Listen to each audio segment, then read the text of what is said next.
Hello दोस्तों, कैसे हैं आप सब। तो दोस्तों इस बार इस वीक 4 लोग नॉमिनेट हुए थे।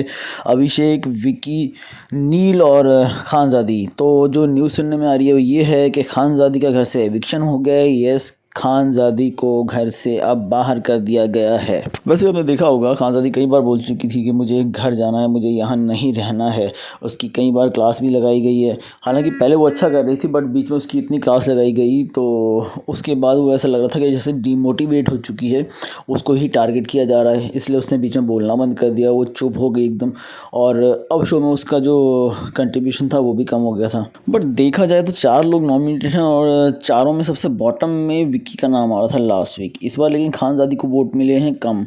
और अगर आप देखेंगे तो सोशल मीडिया पे ये भी चल रहा है कि अगर खानज़ादी को एविक्ट किया गया है तो एक पार्शियलिटी है, क्योंकि बॉटम में अगर विक्की था या फिर नील को होना चाहिए था, क्योंकि नील तो कहीं दिखाई भी नहीं दे रहा, तो इनमें से किसी को जाना चाहिए था। खानज़ादी का एविक्शन जो है वो एक पार्शियलिटी है, उसको घर से निकाला गया है जानबूझ करके। बट आप बताइए, आपको क्या लगता है किसका इस वीक एविक्शन हो जाना चाहिए था इन चारों में से।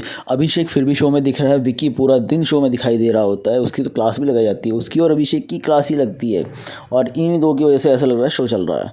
बट देखा जाए तो इन चारों में नील तो पूरे शो में कहीं दिख ही नहीं रहा। वो बस अपनी वाइफ यानी कि ऐश्वर्या के साथ ही दिखाई देता है। इसके अलावा वो पूरे शो में कहीं भी नहीं दिखाई देता। किसी की लड़ाई हो, किसी का मुद्दा हो, कुछ भी हो, बट नील आपको नहीं दिखेगा। बस वो अपने मुद्दे पे चिल्लाते हुए ज़रूर दिखाई देगा, अदरवाइज़ वो शांत रहेगा और कहीं भी दिखाई नहीं देगा। उसका शो में कंट्रीब्यूशन भी लगता नहीं कुछ है। तो आप बताइए, क्या नील शो में डिज़र्व करता है रहना, या उसके घर से एलिमिनेशन हो जाना चाहिए था? कमेंट करें और बताएं।